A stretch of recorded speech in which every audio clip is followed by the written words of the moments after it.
of your blue sheets is to just take a moment and reflect on one of the classes that you've had this week. Just reflect like 1 or 2 sentences, like how you feel about the class that you've taken this week, and just kind of think about your feelings on maybe the work you've done, or maybe how the professor acted, or maybe just your feelings in general about life. So just take a minute and write down either 1 to 2 to 3 sentences on that.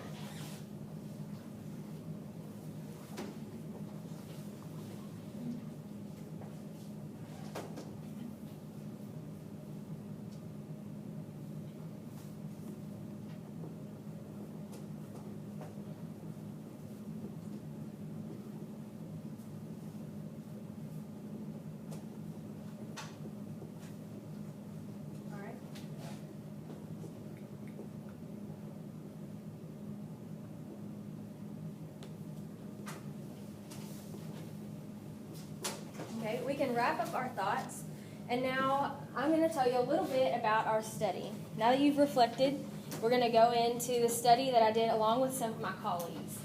Our study was titled, "A Picture is Worth 1,000 Words," using images to stimulate non-linguistic reflection in college agriculture courses.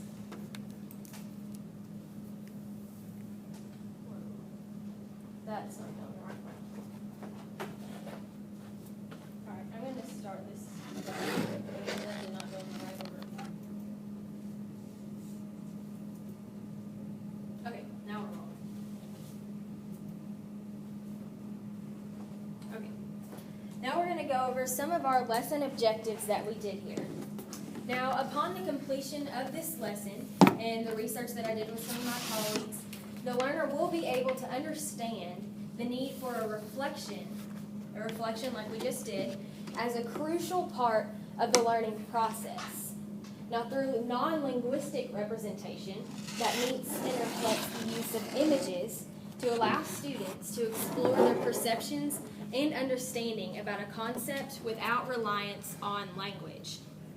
Now, the next lesson objective will be, upon the completion of this lesson, the learner will be able to understand the positive impacts of non-linguistic representation in higher education that meets and reflects greater brain activity, as well as the ability to store knowledge both linguistically and visually. All right, cowgirl's not working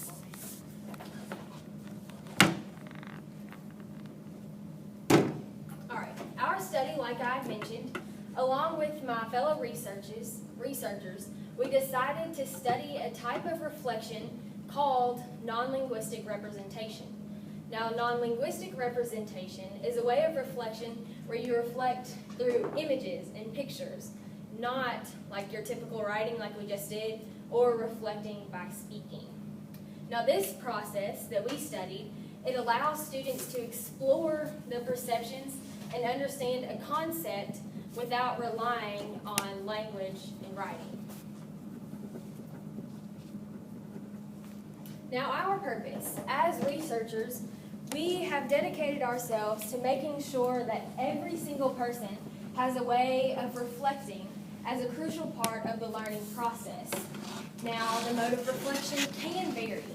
Some students prefer reflecting verbally, talking out loud or being in groups and just talking to their friends maybe about something that's gone on, or how they feel about a class, or how they feel about a project that they've just done. Or there's another type, like I had you all do, is a written reflection, writing down 2 to 3 sentences, maybe on like how you feel or what you've done for the day. Now, those are the traditional forms that we practice. Now, our mission. We personally, like I had mentioned, we want to meet the needs of all students, not just certain ones.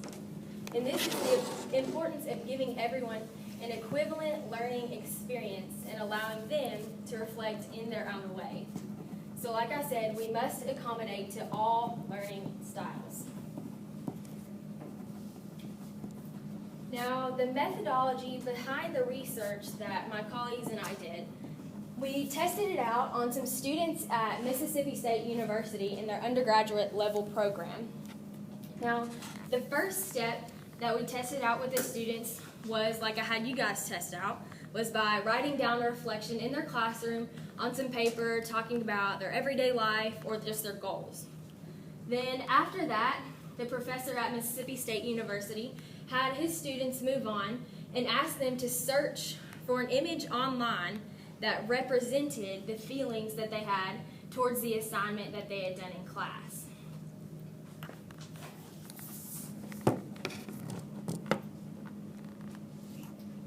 Then after that, at Arkansas's graduate level program, they also did something very similar.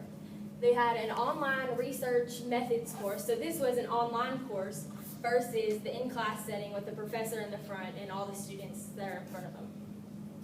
Now this was where they don't really see the professor every day or ever.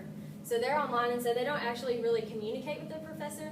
And so this form of reflection through images allows them the opportunity to be able to kind of like express themselves to their professor, and so they kind of understand and build that relationship. Now, the instructors in both of the programs at the end of the study compile their information and use these reflections to facilitate a class discussion. The results of our assignment, it encouraged students to think critically about the content and reflection to their own lives. Now, students in both courses also utilized the assignment to display their feelings regarding the requirements of the course and their interpretations of the content. And students' explanations of feelings-based images enabled them to clearly define and manage their emotions regarding the course and allowed instructors to provide individualized student support throughout the duration of the course. And so, essentially, being able to express themselves through images, students were able to open up a little bit more and kind of put a picture with the words of what they're saying. So it actually provides like more of an understanding for everyone. Now, these are some of the examples that the students that were in Mississippi State University's class or in the Arkansas online class did. Can I have somebody read this one about the cave diver, please? All right, go for it. The cave diver is how I feel currently, because at the beginning of the dive you could still see light into the cave. But now that I'm in, I feel that I'm going in circles, especially with the assignment.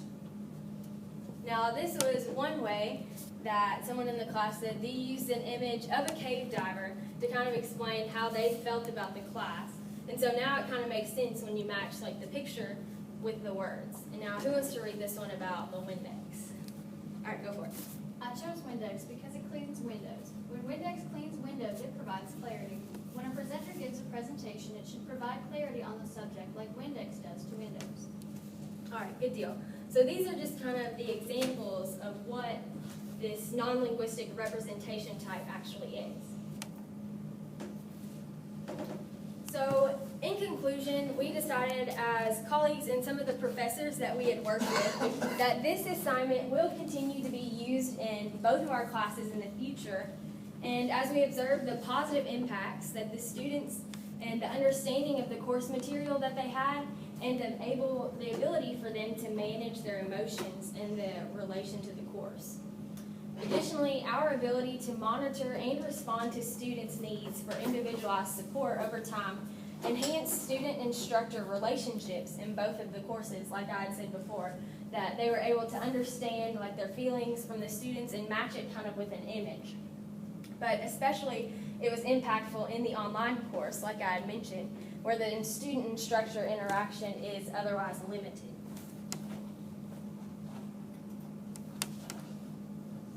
All right, if any of you guys want to try this one day in your classrooms, we advise you to regularly encourage your undergraduate students to think creatively and critically about each of the content that you cover during the week.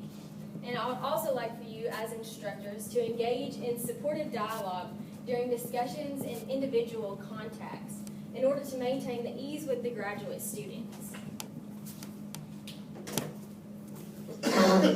Now we're going to try the non-linguistic version of this reflection. So now I want each of you to pick out an image on the screen, whether it's the mountain scene, the dolphin, the cinnamon rolls, or an hourglass, or Oscar the Grouch.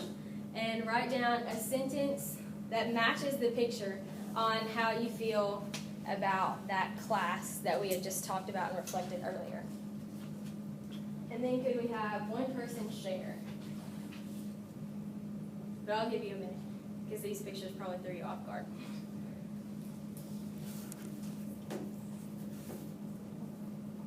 Israel, do you want to share? Sure. Okay. I'm not sure I completely understood the concept as far Okay. as, so my sentence may be off. No. I put, it's trash and makes me grouchy. No, that's perfect. That's exactly what we were talking about. You're reflecting based on this image that you saw. So Oscar the Grouch, so you have this class that you're talking about. So that relates to how you feel about it, and you're reflecting non-linguistically by using this image versus just talking about it or just writing it down.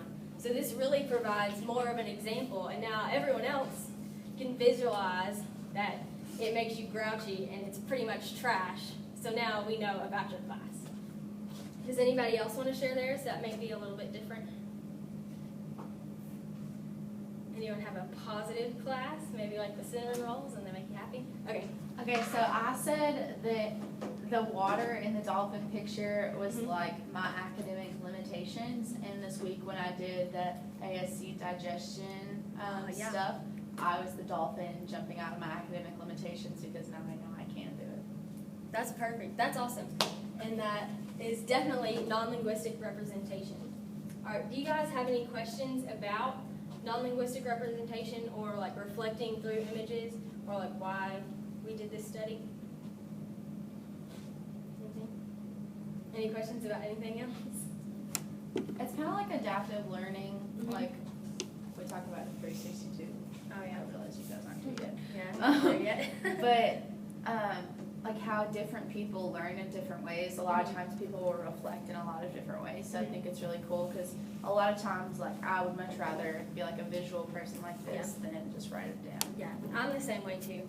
I do way better if I see the image versus just like writing. Because writing for me can sometimes just get like jumbled up in my head and like I can interpret it differently than other people can. And so maybe if we have like a solid image, then it groups it to where like everybody can maybe understand. All right, do we have anything else? All right, good deal. Thank you guys.